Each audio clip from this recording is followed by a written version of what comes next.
Fernando Valenzuela fue un fenómeno, el máximo referente mexicano en la historia del béisbol, con un talento que marcó un antes y un después, siendo la prueba viviente de que el éxito en un mundo dominado por estadounidenses era posible, y así abriendo las puertas a los latinos para entrar a las grandes ligas. Con su característico giro de cabeza hacia el cielo antes de lanzar, se convirtió en un fenómeno en el mundo del béisbol y en un símbolo para millones de latinos. A principios de los 80, un joven lanzador mexicano, desconocido en los Estados Unidos, llegó a Los Ángeles y desató la Fernandomanía, una fiebre sin precedentes que revolucionó la historia del deporte por sus grandes hazañas. ¿Qué fue lo que hizo para enloquecer a los aficionados? ¿Cuáles fueron sus logros? ¿Qué es la Fernandomanía? Esta es la historia de Fernando Valenzuela, el toro de Choaquila, quien con su brazo y una mirada al cielo cambió el béisbol y convirtió su historia en una leyenda. Fernando Valenzuela nació el 1 de noviembre de 1960 en Choaquila, un pequeño pueblo rural en el estado de Sonora, en México. Creció en una familia de campesinos que, aunque enfrentaba las limitaciones propias de la vida en el campo, inculcó en él valores de esfuerzo y humildad. Desde niño, Fernando se sintió atraído por el béisbol y su pasión por el juego crecía cada día a pesar de las pocas oportunidades para practicarlo formalmente en su región. Con pelotas improvisadas y cualquier espacio que encontrara, jugaba con sus hermanos y amigos, demostrando ya desde entonces un talento innato. A mediados de los años 70, Fernando jugaba en torneos regionales de Sonora, donde comenzó a llamar la atención por su precisión y fuerza como lanzador zurdo, una rareza en esa liga. Entrenadores locales y scouts que asistían a estos juegos notaron que Valenzuela tenía un talento natural y excepcional. Uno de estos observadores recomendó a Fernando al equipo de los Mayos de Navajoa, quienes siempre estaban en búsqueda de jóvenes promesas de la región. A los 17 años, dio su primer gran paso en el béisbol profesional al unirse a los Mayos de Navajoa en la Liga Mexicana del Pacífico, donde rápidamente comenzó a destacar. Le decían el Toro por su impresionante fuerza y una gran resistencia en el montículo. Este apodo refleja tanto su corpulencia física como su gran estilo para lanzar agresivamente y poderoso, que le hacían parecer imparable como un toro. Después de su impresionante actuación con los Mayos de Navajoa, Fernando Valenzuela atrajo la atención de equipos de la Liga Mexicana de Béisbol. Su dominio en el montículo y su talento con el screwball captaron el interés de los Leones de Yucatán, quienes lo ficharon en 1979. En Yucatán, Valenzuela continuó destacándose, enfrentando a bateadores más experimentados y desarrollando su control y precisión. En un contexto donde pocos mexicanos alcanzaban las grandes ligas, el sueño de Fernando parecía distante, pero él estaba decidido a llegar hasta donde su talento le permitiera. La historia del Toro estaba apenas comenzando.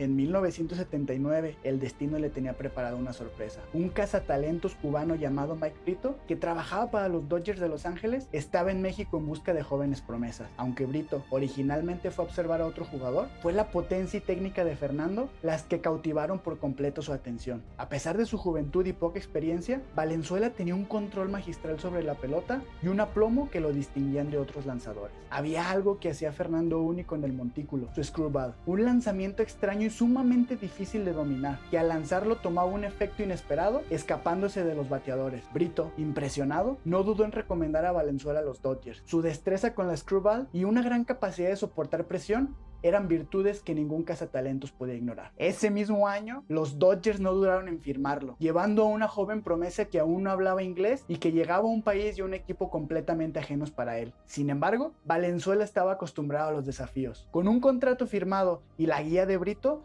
el Toro dio un salto gigantesco hacia el mundo de las grandes ligas. Su sueño de jugar al máximo nivel estaba cada vez más cerca, y su llegada pronto transformaría a los Dodgers y al béisbol norteamericano. La Fernandomanía estaba a punto de comenzar. Aunque sus entrenadores reconocían su talento, aún no había tenido la oportunidad de demostrar su verdadero potencial. Aquí es donde entra en escena Tommy Lasorda, el mítico manager de los Dodgers y una de las figuras más influyentes en la carrera de Valenzuela. Lasorda, con un característico entusiasmo y visión, vio en ese joven mexicano algo que los números no podían explicar, una combinación de humildad, fortaleza y deseo de superación. En 1981, una situación inesperada pondría a prueba esta intuición. Justo antes del primer juego de la temporada, el lanzador principal, Jerry Royce, sufrió una lesión. Sin dudarlo, la sorda decidió darle a Fernando la responsabilidad de abrir el juego inaugural. Una decisión arriesgada que muy pocos entrenadores habrían tomado. La confianza de la sorda en Fernando fue total y el joven lanzador respondió a lo grande. En esa apertura, Valenzuela lanzó una blanqueada impresionante, ganándose el respeto de sus compañeros y de la afición. Esa temporada fue histórica. Valenzuela no solo se consolidó en el equipo, sino que desató una fiebre en la comunidad latina y estadounidense. Su relación con la sorda fue clave para su éxito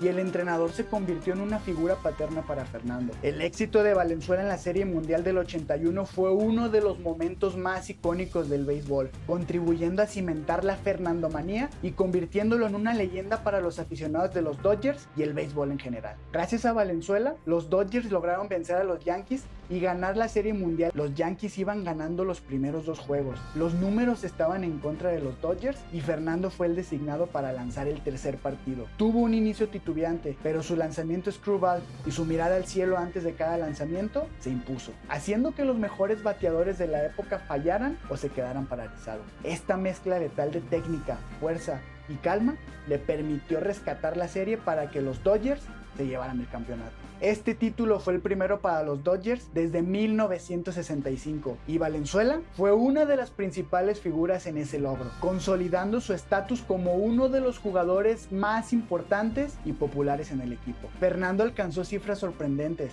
En esa temporada histórica del 81 acumuló 180 ponches en apenas 192 entradas. A lo largo de esa temporada, Valenzuela logró algo nunca antes visto. Ganó tanto el premio del novato del año como el Cy Young de la Liga Nacional, un logro único que consolidó su lugar en la historia del béisbol. La Fernandomanía había llegado para quedarse. Con el paso del tiempo, Fernando Valenzuela comenzó a enfrentar los desafíos que inevitablemente acompañan una carrera exigente y llena de logros. Después de años de dominar a los mejores bateadores y de convertirse en un símbolo de orgullo para millones, el brazo que había fascinado al mundo comenzó a sufrir el desgaste de tantas temporadas, disminuyó la letalidad de su famoso screwball. Y en 1991, después de una década de éxitos con los Dodgers, el equipo tomó una difícil decisión: liberar a Valenzuela de su contrato. Para Fernando y sus seguidores, fue una despedida dolorosa y el final de una era inolvidable en Los Ángeles. Pero Valenzuela no estaba listo para dejar el deporte que amaba. Continuó su carrera en las grandes ligas con equipos como los Angels de California, los Tigres de Detroit, antes de su regreso a México. Jugó sus últimas temporadas en la Liga Mexicana. En 1997, Valenzuela decidió retirarse oficialmente del béisbol profesional, despidiéndose desde el mismo suelo mexicano donde había dado sus primeros pasos. Sin embargo, siguió activo en el mundo del béisbol, especialmente como comentarista en los Dodgers y en roles administrativos como accionista de los Tigres de Quintana Roo. La historia de vida de Fernando terminó el día 22 de octubre de 2024, después de haber sido internado en un hospital de Los Ángeles, California, por varias semanas. Fernando Valenzuela no fue solo un atleta, fue un ícono que inspiró a generaciones enteras y un orgullo para la comunidad latina en el deporte, logrando abrir las puertas a otros deportistas latinos a las grandes ligas. Su influencia va mucho más allá de los récords y los títulos. Cambió el modo en que se vivía el béisbol en Estados Unidos y le dio a cada latinoamericano un motivo para soñar en grande con su ejemplo de superación personal. Los Dodgers, el equipo donde inició su leyenda, retiraron su número 34 en 2019, inmortalizando su legado en el Dodger Stadium, donde cada fanático aún puede sentir su presencia y su impacto. 9 días después de su partida, los Dodgers repiten la hazaña de ser campeones frente a los Yankees. ¿Casualidad o mano santa? Fernando Valenzuela, el toro de Choaquila, dejó un legado eterno que nunca se desvanecerá. Gracias, Fernando, por tu talento, por tu entrega y por inspirar a millones, porque en cada rincón donde el béisbol es amado, tu espíritu vive con ecos de grandeza que dejaste en el mundo.